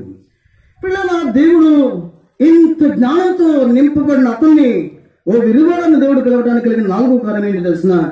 జీవితం అంటే తినటము. ఏమనుకున్నాడు? జీవితం అంటే త్రాగడము. ఇంకేమనుకున్నాడు? జీవితం అంటే తినడము, త్రాగడము, సుఖించడము, సంతోషించడం అనుకుంటున్నారు. ఈరోజు నేను అంటాను, యావత్ ప్రపంచం అంతా కూడా ఇలాగ ఉన్నారండి. ఎలాగున్నారు? బతకడానికే. ఇప్పుడు వాళ్ళు ఎందుకు పోతున్నా అంటే ఇక బతకాలి. ఎందుకు సంపాదిస్తున్నా అంటే బతకాలి. ఒక మాట కూడా ఉంటుంది, కోటి విద్యలు కూటు కొరకే. ఎంత ఉద్యోగం చేసినా చాలా మంది అంటారు, బ్రదర్ ఎంత ఉద్యోగం చేసినా ఏం బ్రదర్, ఏంటి లాభ బ్రదర్, జానడా పొట్ట కొరకే చేస్తున్నాం బ్రదర్ అంటారు. పిల్లలు, నేను అంటాను, ఈరోజు చాలా మందికి తెలియని ఒక సత్యం చెప్పమంటారా? దేవుడు మానవుని నిర్మించాడు అంటే దేవుడు మానవుని నిర్మించటానికి ఒక కారణం ఉంది. లైట్ ఎందుకు చేస్తామంటే ఏమంటాం? ఎందుకండి? వెలుగు ఇవ్వటానికి. ఫ్యాన్ ఎందుకు చేసేటంటే ఏమంటాం? తిరగటానికి, గాలి ఇవ్వటానికి. మంచి బాగా చెప్పారండి. పెద్ద బాటిల్ ఎందుకు తయారు చేసేటంటే ఏమంటాం? వాటర్ ఇవ్వటానికి. బట్టలు ఎందుకు కుట్టామంటే వేసుకోవటానికి. మీకు అర్థమవుతుందా? ప్రతీది ఒక కారణంతో చేయబడుతుంది. సామెతలు 16వ అధ్యాయం. సామెతల గ్రంథం 16వ అధ్యాయం. సామెతల గ్రంథం 16వ అధ్యాయం. సామెతల గ్రంథం 16వ అధ్యాయం. సామెతల గ్రంథము 16వ అధ్యాయం 4వ వచనం నేను చదువుతాను. సామెతల గ్రంథం దయచేసి 16వ అధ్యాయం 4వ వచనం. యెహోవా ప్రతి వస్తువును దాని పని నిమిత్తము కలుగజేశాను. పిల్లల, ఈ భూమి మీద మనకు కనబడే ప్రతిదానికి ఒక కారణం ఉంది. అలాగే భూమి మీద మానవుడు కారణ జన్ముడు అనేది మర్చిపోకూడదు. భూమి మీద మానవుడు ఏం జన్ముడు అంట? కారణ జన్ముడు. అంటే దేవుడు భూమి మీదకి మానవుని పంపడానికి దేవుడికి ఒక ప్రత్యేకమైన కారణం ఉంది. అందుకనే దేవుడు తన నమ్మిన బిడ్డల్ని శరీరంతో పోలిస్తే తన శిరస్సుతో పోల్చుకున్నాడు. కొరింథీ పత్రిక 12వ అధ్యాయం 18వ వచనం రాయబడింది, ఆయన శరీరంలో ప్రతి అవయవాన్ని తన చిత్త ప్రకారం పెట్టాడు అని రాయబడింది. శరీరంలో ప్రతి అవయవాన్ని దేని పెట్టాడు? తన చిత్త ప్రకారం. కన్నెందుకు పెట్టేదేవా అంటే చూస్తానికి అంటాడు. చెవులు ఎందుకు పెట్టేదేవా అంటే వినటానికి అంటాడు. ముక్కు ఎందుకు పెట్టేదేవా అంటే వాసన పిలవడానికి అంటాడు. నోరు ఎందుకు పెట్టేదేవా అంటే మాట్లాడటానికేనా? నా దేవుని స్తోత్రం చెప్పేశారని మాట్లాడటానికి అంటారు. ప్రతి దానికి ఒక కారణం. మానవుని ఎందుకు పెట్టాడు దేవుడు భూమి మీద అంటే, నేను మనం ఎందుకు చేయబడ్డాం తెలుసా? బైబిల్లో మంచి ఒక మాట రాయబడింది. యెషయా గ్రంథం 43:7. యెషయా గ్రంథం చదవండి. యెషయా గ్రంథం 43వ అధ్యాయం 7వ వచనం. యెషయా గ్రంథం 43వ అధ్యాయం 7వ వచనం. యెషయా గ్రంథం 43:7. నా మహిమ నిమిత్తం నేను సృజించిన వారి. చాలండి. అంటే దేవుడు భూమి మీదకి ఒక మానవుని పంపడానికి కలిగిన ప్రత్యేకమైన, ప్రప్రదమైన, నిజమైన, అవసరమైన కారణం ఏంటి తెలుసా? ఈరోజు భూమి మీద పుట్టిన ప్రతి మానవుడు, ఏ దేవుడైతే నిన్ను ఈ భూమి మీదకి పంపాడో, ఏ దేవుడైతే నీ తల్లి గర్భంలో పిండగని రూపించాడో, ఏ దేవుడైతే కళ్ళు ఇచ్చాడో, కాళ్ళు ఇచ్చాడో, చేతులు ఇచ్చాడో, ఈ దేహంతో భూమి మీదకి తీసుకువచ్చాడో, ఆ దేవుణ్ణి తెలుసుకుని ఆ దేవుణ్ణి స్తుతించాలనేది దేవుని ఉద్దేశం. కానీ లోకసువార్త 12:19 చివరి భాగంలో ఆ సందర్భంలో కనీసం దేవుని గురించిన ప్రస్తావన కానీ, దేవుని గురించిన కృతజ్ఞత కానీ, దేవుడు ఉన్నాడనే విషయం కానీ, దేవుడి గురించి ఆలోచించడం కానీ ఆయన కనపడుతున్నాడు. అక్కడ ఏమన్నాడు? జీవితం అంటే తినటమే. మాకు ఒకసారి ఉన్నారు, నేను ఇంటర్మీడియట్ కైకులలో చదివాను. మాకు లెక్చరర్ ఒక ఆయన, అతని పేరు జగన్మోహన్ సార్ గారు. అతను అంటాడు, అరే లైఫ్ ఎంజాయ్ చేయాలరా. నేను అప్పుడు ఇంటర్మీడియట్ సెకండ్ ఇయర్లో నేను ప్రభుని నమ్మాను. ప్రభుని అంగీకరించిన తర్వాత ఈ షోల్డర్ బ్యాగ్ వేసుకెళ్ళేవాడిని కాలేజీకి. వేసుకెళ్తుంటే ఆయన అనేవాడు, అరే ఏంటర్ బాబు నీకు ఈ వయసు ఇది పట్టేసింది, అసలు ఇప్పుడు కాదురా నాన్న, నీకు రావాల్సింది ఇప్పుడు కాదు. పెళ్ళి అయిపోయిన తర్వాత, పిల్లలు పుట్టిన తర్వాత, వాళ్ళ పెళ్ళి అయిపోయిన తర్వాత, నీవు మనవాళ్ళు ఎత్తుకున్న తర్వాత అప్పుడు రా ఈ పట్టుకోవాల్సింది, ఇప్పుడు కాదురా. ఇది ఎంజాయ్ చేయాలన్న ఈ వయసు, తినాలిరా, ఈ రోజు లైఫ్ ఎంజాయ్ చేయాలని. ఈరోజు చాలా మంది అలా అనుకున్నారండి. పేడా నీ జీవితం అంటే తినడం అనుకున్నావా? నీ జీవితం అంటే తాగడం అనుకున్నావా? నీ జీవితం అంటే ఇష్టాసనం జీవించడం అనుకున్నావా? నా ఇష్టం ఏం చేస్తా, నా ఇష్టం ఎలా అయినా బతుకుతా, నా ఇష్టం అని బతుకుతున్నావా? నీ జీవితం అంటే ఇదే అనుకున్నావా? అయితే దేవుడు నీకు ఒక పేరు పెట్టేస్తాడు. ఏంటో పేరు తెలుసునా? వెరివాడా. నిన్ను చేసిన దేవుడు ఉన్నాడు, నిన్ను కలుగు చేసిన దేవుడు ఉన్నాడు, నీ తల్లి గర్భంలో నిన్ను పెండింగ్గా రూపిస్తున్న దేవుడు ఉన్నాడు, చనిపోయిన తర్వాత నీ గురించి ఒక పట్టింపు కలిగిన నిన్ను అడిగే దేవుడు ఉన్నాడు, ఈ లోకానికి పంపిన దేవుడు నిన్ను ఒక రోజు అడగబోతున్నాడు. అలాంటి జాగ్రత్త లేకుండా నా ఇష్టం నేను తింటా, నా ఇష్టం నేను తాగుతా, నా ఇష్టం నేను అనుభవిస్తా, నా ఇష్టం అని బతుకుతున్న వ్యక్తి అయితే, దేవుని గురించిన ఒక అవగాహన లేకుండా, దేవుని గురించిన కృతజ్ఞత లేకుండా జీవిస్తున్న వ్యక్తి అయితే, దేవుని మహిమ కొరకు జీవించిన వ్యక్తివి నీవు కూడా అయితే, ఈ రాత్రి ఆ వ్యక్తికి కాదు, ఈ రాత్రి మనందరికీ ఇలాగా దేవునికి కృతజ్ఞత లేకుండా ఇష్టానుసారంగా జీవిస్తున్న ప్రతి మానవుడికి భూమి మీద దేవుడు పెట్టే పేరు ఏంటంటే వెర్రివాడా అని. ఏం పేరండి అది? వెర్రివాడా అని. దేవుని ఎలా ధనం నీకు లేకపోతే వెర్రివాడివే. నీ కలిగిందంతా నీదే అని ఒక భ్రమలో బ్రతికేస్తున్న వ్యక్తి అయితే వెర్రివాడివే. ఇంకా ఉంటా, ఇంకా తింటా, ఇంకా అనిపిస్తా, ఇంకా బతుకుతా అనుకుంటున్న వ్యక్తి నువ్వైతే వెర్రివాడివే. జీవితం అంటే తినడమే, జీవితం అంటే తాగడమే, జీవితం అంటే సుఖించడమే, జీవితం అంటే అనుభవించడమే, జీవితం అంటే ఇదే, లైఫ్ ఎంజాయ్ చేయాలని ఇష్టానుసారంగా బతుకుతున్న వ్యక్తి నీవైతే నీవే వెర్రివాడివి. రాత్రి ఇప్పుడు ఎన్ని విషయాలు చూసాం మనము? 4 5 చెప్పండి. 4 విషయాలు చూసాం. 5వ కారణం ఏంటి? 2 సమయంలో వాక్యం లోకసువార్త 12 ఎందుకు దేవుడు ఆ వ్యక్తిని వెర్రివాడు అన్నాడు? లోకసువార్త దయచేసి 12వ అధ్యాయం 19వ వచనాన్ని నేను మరలా చదువుతా.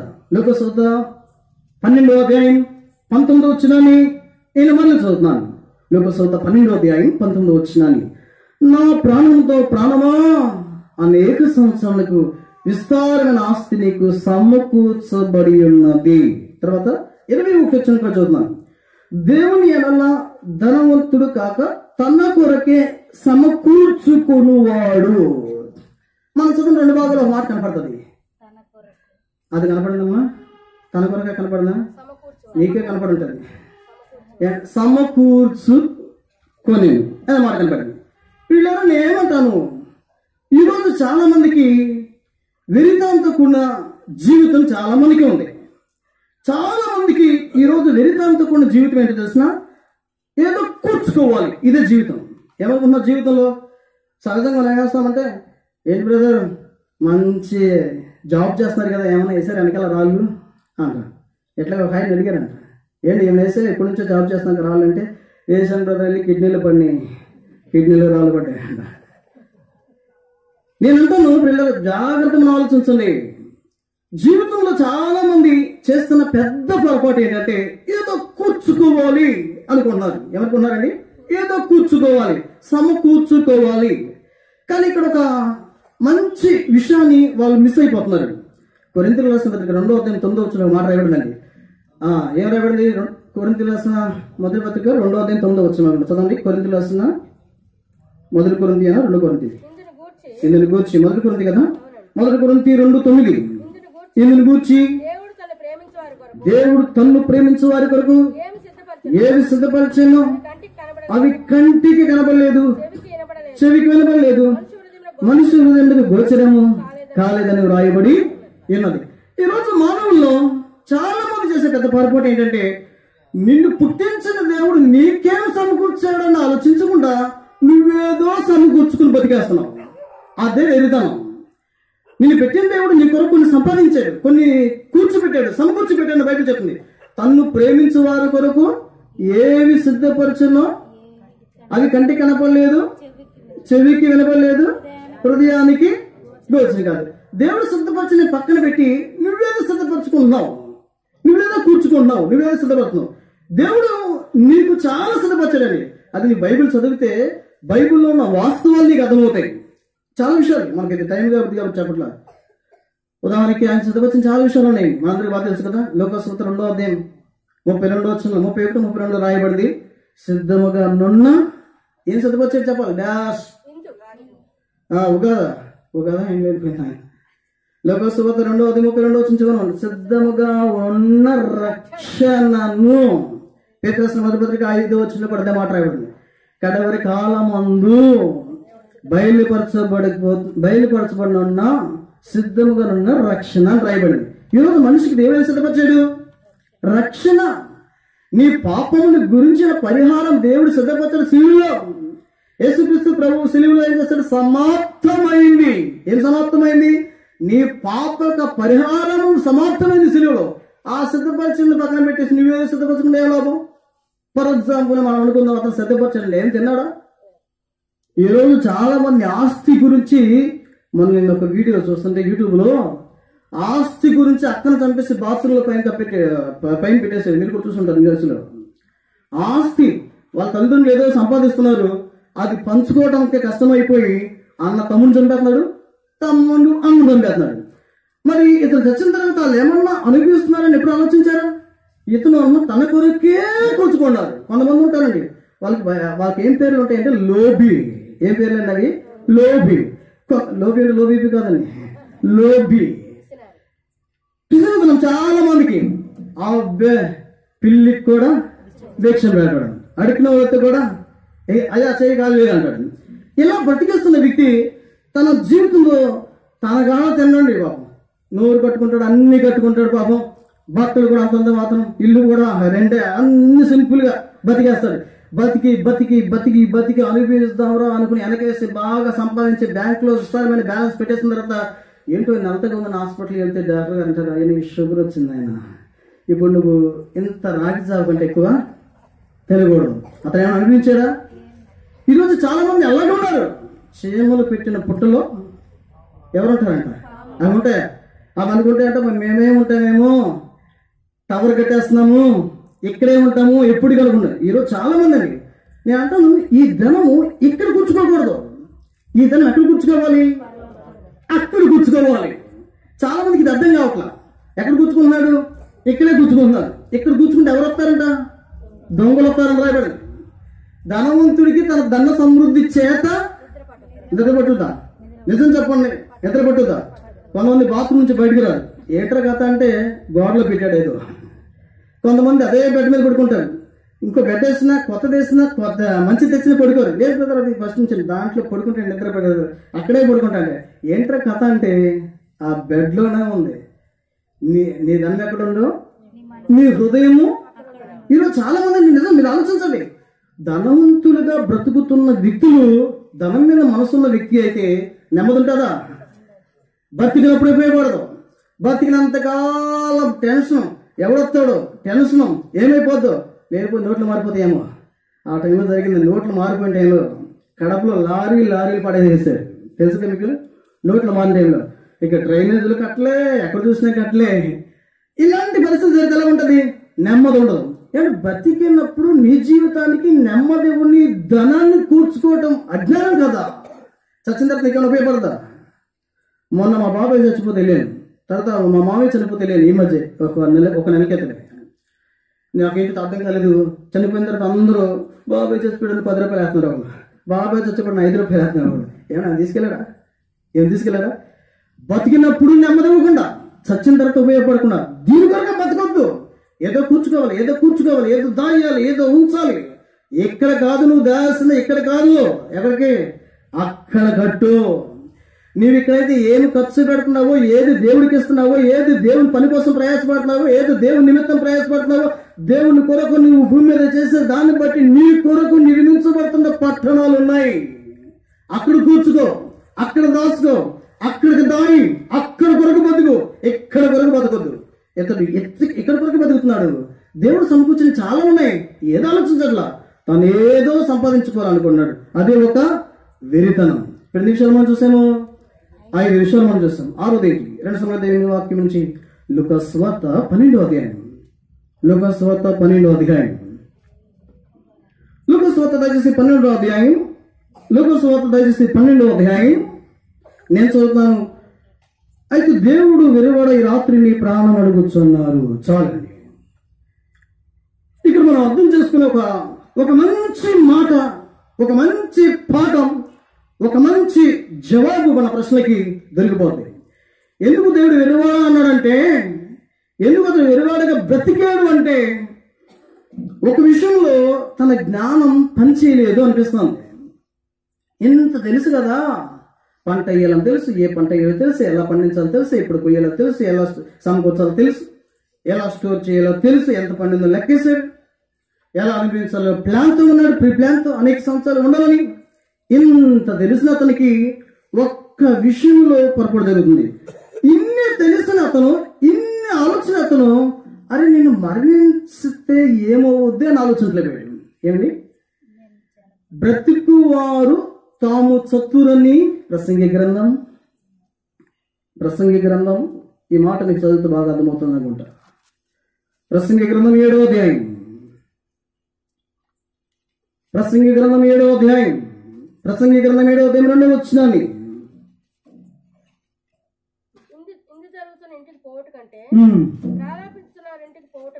విందు జరుగుతున్న ఇంటికి పోవుట కంటే ప్రలాపించుచున్న వారి ఇంటికి పోవుట మేలు. ఏలనగా మరణం అందరికీ వచ్చును గనుక, అందరు కలిసి మాట, బ్రతుకువారు దానిని మనసున పెట్టుదురు. చాలండి. ఒక చావుని గురించి మనం వింటున్నప్పుడు, ఒక చావుని గురించి మనం చూస్తున్నప్పుడు, ఒక చావుని గురించి మనతో చెప్తున్నప్పుడు, ఒక చావుని గురించి మన దగ్గరికి వర్తమానం వచ్చినప్పుడు వెంటనే మనం చేయాల్సిన ఒక పని అక్కడ ఉంది. ఏంటి తెలుసా? గనుక బ్రతుకువారు తాము చెత్తురని. అది ఆలోచించాలండి. ప్రతి వ్యక్తి దీని విషయంలో ఎప్పుడు కూడా పొరపాటు జరగకూడదు. ఒక అన్నం తిన్నామని అన్నం కలిపెట్టాము, ఒక మంచి ముద్ద మీకు నచ్చిన కూరతో చేసుకుని తిన్నారనుకోండి, నోట్లో పెట్టుకుంటాం, ఒక రాయి వచ్చింది, ఏం చేస్తాం? ఒక రాయిగా ఏం చేస్తాము? పర్లేదు, ఏం తన్నమని కదా, ఒక రాయిగా పరపర నవ్వులేసి కసకస నవ్వులేసి మింగేద్దామా? పరపర నవ్వులేద్దామా? కసకస మింగేద్దామా? అమ్మో ఆయన ఎక్కడ పడుతుంది ఏంటారా, ముద్దంతా తీస్తాం. వంకాయలు కొంటాకి వెళ్ళామన్న మార్కెట్కి అనుకోండి, కొంచెంసేపు అంకుల్ వంకాయ కొండలే, వంకాయ కొంటాకి వెళ్ళామన్నది మార్కెట్కి. ఏమండి 1 కిలో వంకాయలు బుట్టలు వేయండి అంటామా? అమ్మో ఇంకేమైనా ఉందా, ఇంటికి వస్తే గొడవలు అయిపోతాయి. ప్రతి వంకాయ చూస్తాం, బాగుందా, పుచ్చులు ఉన్నాయా, కమిలిపోయిందా, ఫ్రెష్గానే ఉందా, మళ్ళీ డౌట్ చెప్తారు, అయ్యా ఫ్రెషేనా? ఫ్రెషే అండి. ప్రతి దాని గురించి ఇంత ఆలోచన, ఇంత జాగ్రత్త కలుగుతున్న నీకు, అరే నేను చస్తే ఎక్కడ కన్ను తెరుస్తానని ఆలోచించిపోతే ఎలాగా? ఏమిటి మనసును పెట్టాలా పెట్టకూడదా? పెట్టాలి. నువ్వు బ్రతుకుతున్న వ్యక్తి అయితే ఒకరోజు చావాలనేది మర్చిపోవద్దు. ఇప్పటికి ఒకరోజు నువ్వు చచ్చిపోవాలి, గుర్తుపెట్టుకోవాలి. శవాల దగ్గర మనం చూస్తున్నప్పుడు, సమాధుల దగ్గర మనం వెళ్తున్నప్పుడు, ఎంతోమంది మన్నాల గురించి మనం ఆలోచిస్తున్నప్పుడు ఒకసారి మనం ఆలోచించాలి. వాళ్ళు ఎలా మనలాగా బతికారు, వాళ్ళు మనలాగే ఉన్నారు, మనకంటే బాగా ఉన్నారు, మనకంటే బాగా పాడారు, మనకంటే బాగా మాట్లాడారు. ఒకరోజు మనం ఎవ్వరం లేని ఊరి వెలుపల ఒంటరిగా వెనకాల ఎక్కడో పడుకుని ఉన్నారు. మరి నీ సంగతి ఏంటి? ఓ రోజు నువ్వు చచ్చిపోవాలి. దీని గురించి ఆలోచించకపోవటమే అజ్ఞానం. నేను చస్తే ఎక్కడ కళ్ళు తెరుస్తానన్న ఆలోచన నీకు రాకపోవటమే బుద్ధిహీనత. నేను చస్తే ఎక్కడ కన్ను తెరవాలని ఆలోచించలేకపోవటమే వెర్రితనం. ధనవంతుడికి అన్నీ ఉన్నాయి, లోకసుత 16వ అధ్యాయం అన్నీ ఉన్నాయి. ఆస్తి ఉంది, అంతస్తు ఉంది, పేరు ఉంది, ప్రఖ్యాతులు ఉన్నాయి, ఇంట్లో కావాల్సిన అన్ని రకాల వస్తువులు ఉన్నాయి, కుటుంబం ఉంది, మతం ఉంది, అన్నీ ఉన్నాయి. బహుశా అనుకుంటా నా ధనవంతుడు ఎలా కళ్ళు మూసుంటాడు? ధనవంతుడు కాబట్టి హ్యాపీగా ఏసీ రూమ్ లో ఫ్రిడ్జ్ లో ఉన్న వాటర్ తాగుతూ, టీవీ చూస్తూ, కొచ్చిలో ఊగుతూ అనుకోకుండా చచ్చుంటాడు. ఎక్కడ కళ్ళు తెరిచి ఉంటాడు? ఫ్రిడ్జ్ లేని ఊర్లో కళ్ళు తెరిచాడు, టీవీ లేని ఊర్లో కళ్ళు తెరిచాడు, సంతోషం లేని ఊర్లో కళ్ళు తెరిచాడు. ఏమిది? కళ్ళు మూసిన స్థలం వేరు, కళ్ళు తెరిసిన స్థలం వేరు.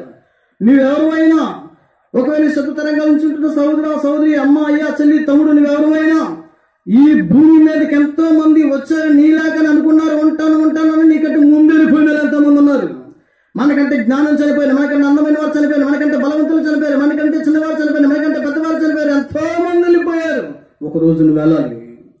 నీ మరణము గురించిన అవగాహన లేకపోతే, నీ మరణాన్ని గురించిన జాగ్రత్త లేకపోతే, ఒక దినాన నేను చనిపోవాలనే ఇంగితమైన జ్ఞానం నీలో లేకపోతే, ఈ రాత్రి దేవునితో మాట్లాడుతున్న మాట ఏంటో తెలుసిన?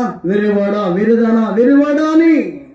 ఒక యేసు ప్రభుని అంగీకరించిన తర్వాత, ప్రభుని నమ్ముకున్న తర్వాత, బాప్తిసం తీసుకున్న తర్వాత, మందిరానికి వస్తున్న తర్వాత, దేవుని సంఘంలో ఉండడం తర్వాత కూడా నీకు ఎప్పుడు తట్టాలని, నువ్వు బ్రతుకుతున్నావు అంటే ఒకరోజు చస్తావని నీకు ఎప్పుడు తట్టాలి. ఒకవేళ ఈ రోజు నేను చచ్చిపోతే ఎక్కడికి వెళ్తారు? ఈ రోజు నేను చచ్చిపోతే ఎక్కడికి వెళ్ళి తెస్తా? ఈ రోజు నేను చచ్చిపోతే ఎక్కడికి వెళ్ళి తెస్తా? అలా బ్రతికిన క్రైస్తవుడే పరలోకానికి వెళ్తాడు. ఏం పర్లేదులే అన్న నిర్లక్ష్యంతో బతికిన ఎవడు కూడా ఎక్కడికి వెళ్ళి తిరుగుతాడు? కళ్ళు మూసిన స్థలం కాదు, కళ్ళు తెరిసిన స్థలం వేరుకుంటుంది. ఆ తర్వాత అనుకుంటాడు, అరే ఫ్రిడ్జ్ ఏది, టీవీ ఏది, ఏసీ ఏది, మంచం ఏది, ఉయ్యాలేది, వీళ్ళు ఎవరు లేవేంటి? ఇక్కడ ఉండరు. మరి జాగ్రత్త. ఒకవేళ స్నేహితుడా, నీ మరణాన్ని గురించిన ఒక జాగ్రత్త నీకు లేకపోతే, ఒక దినం చనిపోవాలి, ఒక దినం ఈ లోకాన్ని వదలాలి, తల్లిని, తండ్రిని, బంధువుని, స్నేహితుల్ని అందరిని వదలాలి. ఇంతకట రామనాథ్ ఒక పాట పాడుతున్నాడు, భలే అనిపించిన పాట, ఆంధ్రదేశం పాట. ఏం పాట తెలుసా? నమ్మవద్దు నమ్మవద్దు ఈ మాయాలోకం నమ్మవద్దు. నమ్మొద్దండి, నీ ఊరేనండి కానీ నీతో రాదు. నమ్మొద్దండి, నీ ఇల్లేనండి కానీ నీతో రాదు. నమ్మొద్దండి, మరణము తప్ప అని డైలాగ్ ఎందుకు వాడుతున్నాం? అక్కడ మరణము తప్ప అనే మాట ఎందుకు వాడుతున్నాం? నీతో రారు, నీ భార్య రాదు, నీ భర్తే రాదు, నీ పిల్లలే రాదు, నీ కుటుంబం రాదు, నీ బ్యాలెన్స్ రాదు, నీ ఆస్తి రాదు, నీ కారే రాదు, నీ కలిగిన భౌతికమైన అర్హత ఎన్నెన్నా ఇది రాదు. ఒక్కరోజు ఒంటరిగా ఒక్కరు వెళ్ళిపోవాలి. దాన్ని గురించిన జాగ్రత్త లేని వ్యక్తి నువ్వైతే ఆ రాత్రి ఆ వ్యక్తి కాదని విరవాలి. ఎవరని? ఈ రాత్రి ఇలాంటి లక్షణాలతో ఒకరోజు చనిపోవాలి, ఒకరికి కళ్ళు మూయాలి, ఒకరు నా జీవితాన్ని ముగించాలి, ఎక్కడ కళ్ళు తీరుస్తున్నానన్న ఆలోచన లేకుండా బ్రతుకుతున్న క్రైస్తవుడు మనమైతే, బ్రతుకుతున్న వ్యక్తులు మనమైతే, నువ్వెంత గొప్పడైనా ఈ రాత్రి దేవుడు నీకు పెడుతున్న ఒక మంచి పేరుని తెలిసిన వెర్రివాడా అని. చివరి మాట చూద్దాం. ఎందుకు వెర్రివాడా అన్నాడు? మొదటి కారణం ఏంటి? మర్చిపోయారా? దేవుని ఎడల ధనవంతుడు కాదని వెర్రివాడా అన్నాడు. రెండో కారణం ఏంటి? తన కలిగినంత తనదేనే బ్రహ్మ బ్రతికేస్తున్నాడు కాబట్టి వెర్రివాడా అన్నాడు. మూడో కారణం ఏంటి? ఉంటాననుకున్నాడు, తింటాననుకున్నాడు, బతుకుతానుకున్నాడు, అనిపిస్తానుకున్నాడు, వెర్రితనంతో జీవిస్తున్నాడు. నాలుగోది ఏంటి? జీవితం అంటే ఏమనుకున్నాడు?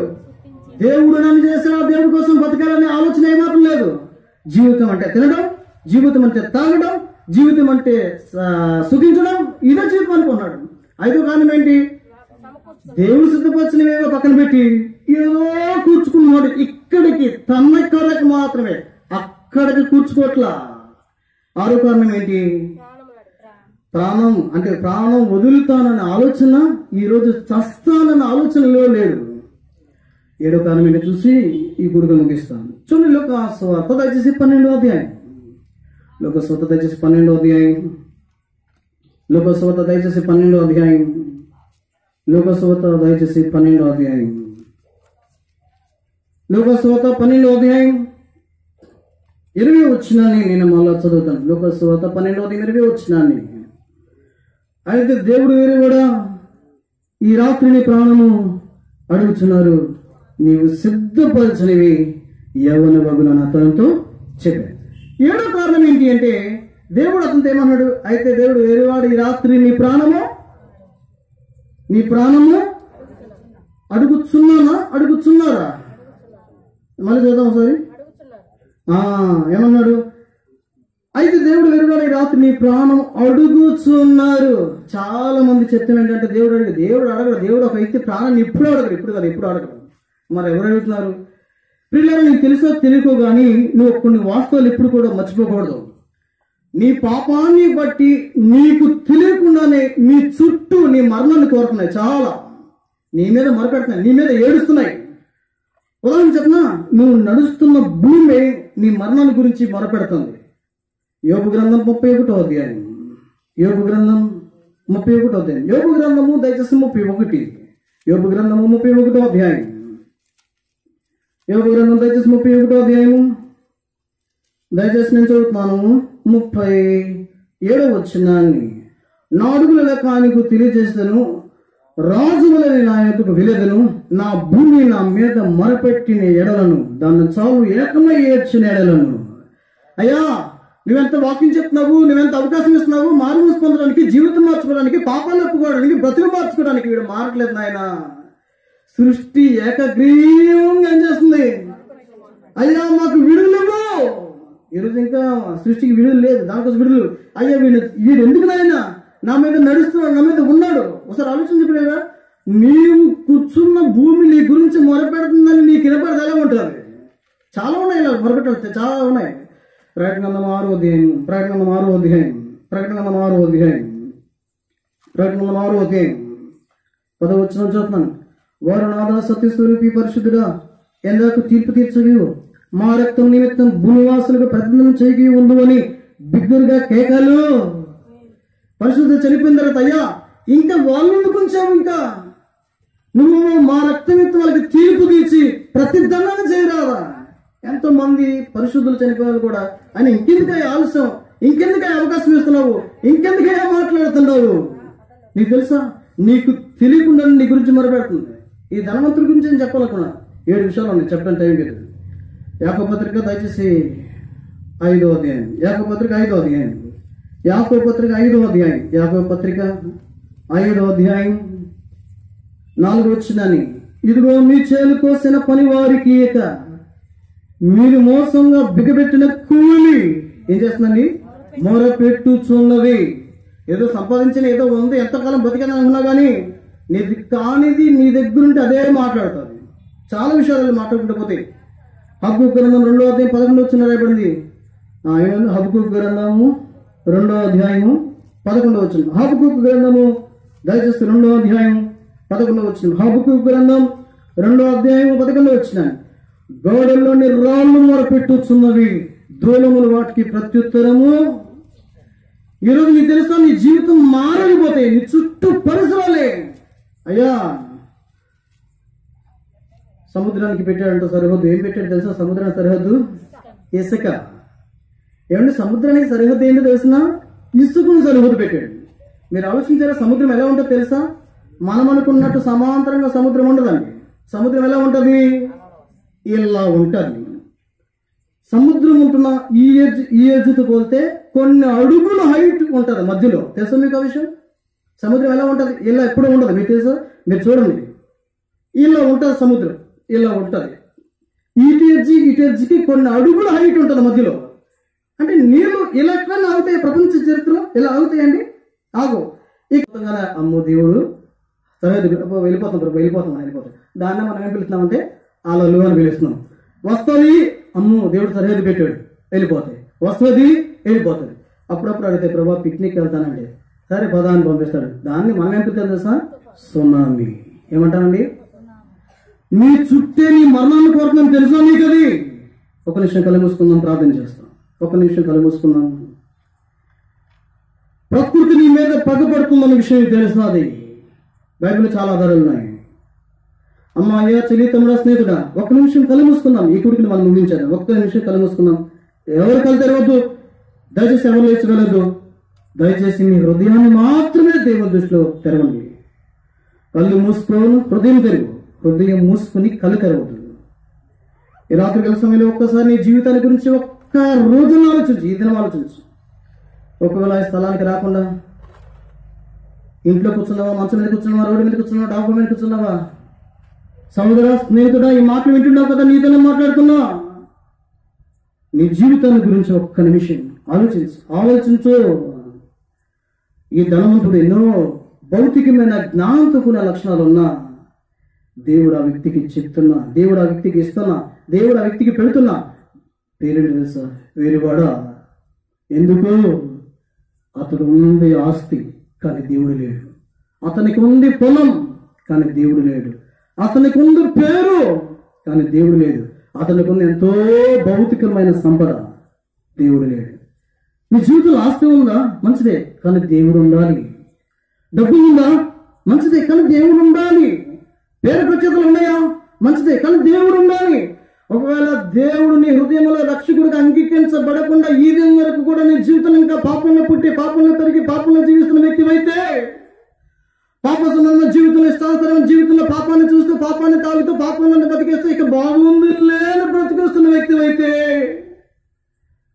ఒక దినం కన్ను మూయాలనేది కూడా మర్చిపోవద్దు. ఒక దినం ఈ లోకాన్ని వదలాలి. తల్లిని, తండ్రిని, బంధువులు, స్నేహితుల్ని, ఊరిని, భార్యని, పిల్లల్ని, ఆస్తిని, అంతని వదలాలి. ఎవరు లేని స్థలానికి ఒంటరిగా ఊరి వెలుపల సమాధిలోకి వెళ్ళాలి. అయ్యా, అమ్మ, చెల్లి, తమ్ముడా, నీవు చనిపోయిన తర్వాత నీ జీవితాన్ని గురించి లెక్కడికి దేవుడు ఉన్నాడనేది ఆలోచించకపోతే భూమి మీద నువ్వే వెరివాడివి. ఒకవేళ ఎంతవరకు దేవుడు ఎన్నోసార్లు మాట్లాడినా, ఎన్నోసార్లు దర్శించిన, ఎన్నోసార్లు ఒప్పింపు చేసిన, పాపాన్ని చూపించిన, పాపాన్ని పాపంగా చూపించిన పరిశుద్ధాత్మ దేవుడు దైవాత్మతో నింపబడిన సేవకులతో మాట్లాడిన, హృదయాంతరంగాల్లోనికి దేవుని వాక్యం నీ హృదయంలో దూసుకుపోయినట్లు దేవుడు చేసిన రెండంచెల వాడికల ఖడ్గంగా నీ పాపాన్ని చూసి మారు, ఇక చాలు అని మాట్లాడుతున్నా వాయిదా వేస్తున్న వ్యక్తివైతే, రేపు చూద్దామనుకుంటున్న వ్యక్తివైతే, రేపు చేసుకుందాం తీర్మానం అనుకుంటున్న వ్యక్తివైతే, తర్వాత వద్దామనుకుంటున్న వ్యక్తివైతే, తర్వాత చేద్దామనుకున్న వ్యక్తివైతే నీవా కాదా వెరివాడివి? వద్దు. దేవుడితో మనం మాట్లాడకూడదు, దేవుని తీర్పు దగ్గరికి మనం రాకూడదు. కాబట్టి రాత్రికాల సమయంలో నేను ప్రేమించిన దేవుడు, నేను వేరే వర్తమానం చెప్పాలనుకున్నా, కానీ ఇది ఎవరో ఉన్నాడు, ఎవరితో అవసరం, ఎవరినో దర్శిస్తున్నాడు, ఎవరితోనో ప్రేరేపిస్తున్నాడు, ఎవరి జీవితంలో సంధిస్తున్నాడు.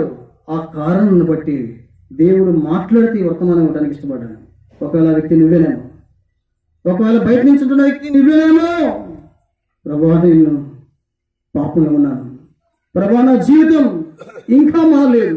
ఈ రాత్రి మాట్లాడుతున్నావు అయ్యా, నాతోనే మాట్లాడుతున్నావు, నా జీవితంతోనే మాట్లాడుతున్నావు. నన్ను క్షమించురా, ఎందుకు నా చేయనైనా నన్ను క్షమించు, నా పాప జీవితం ఒప్పుకుంటున్నాను, నా చెయ్యి నాయనా అని నువ్వు దేవుడితో మాట్లాడి ఆ దేవుడు నేను క్షమించగలడు. ఎస్ఐ, నేను పాపి నేను చెప్పు చూడు, నీ జీవితం మార్చబడుతుంది.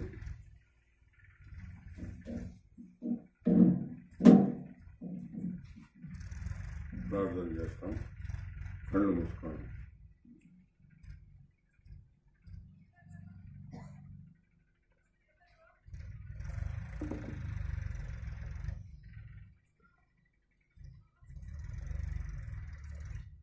వాక్యం విన్నారు,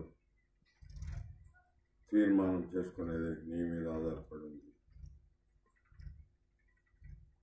నువ్వు వెర్రివానివిగా కాకుండా బ్రతకాలనుకుంటే మేము కూడా ప్రార్థన చేస్తాం, సహాయం చేస్తాం.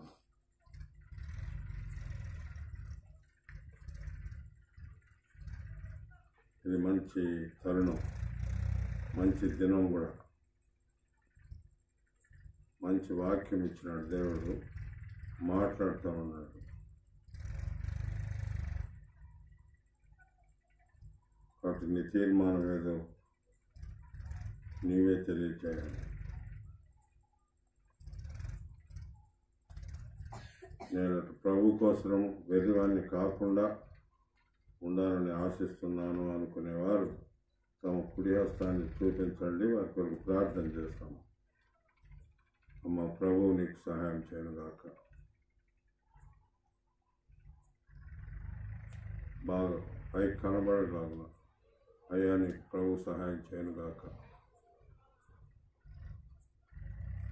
వినబడి అమ్మ, ప్రభువు నీకు సహాయం చేయనుగాక. ప్రభువు నీకు సహాయం చేయనుగాక.